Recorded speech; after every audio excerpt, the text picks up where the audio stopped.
Leave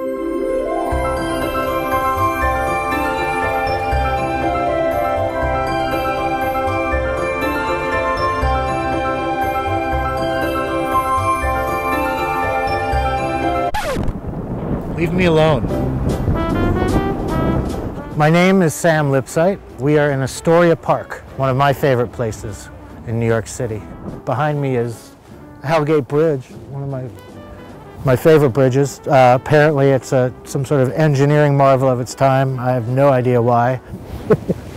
Well, I moved here, I guess, in 2000, and I was priced out of Manhattan. I looked at Brooklyn, and it was exciting and full of writers, and I knew I had to stay away from that.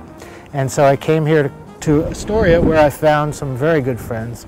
This park has a lot of meaning for me.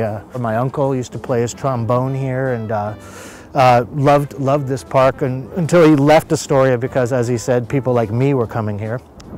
In the beginning, I would come here to play football with my friends or hang out. Later, when I had my first child, we would come down here to play.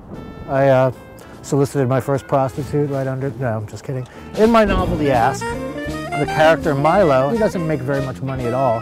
And I was trying to think, well, where would a guy like this live? Probably the place I went to when I didn't have very much money to live, but could have a nice life.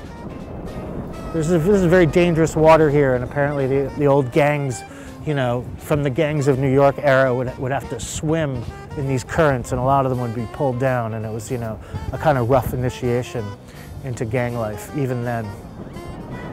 A lot of great people come from just this area, Astoria. Ethel Merman, I believe, Christopher Walken. Some of the really vital people in our pop culture, came from right here. So I have the utmost respect for Astoria and Queens.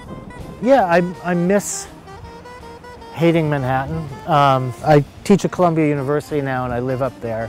The outer boroughs, when you're in them, you look into the city and you just see greed and hatefulness, and you're happy to be out here under this beautiful bridge.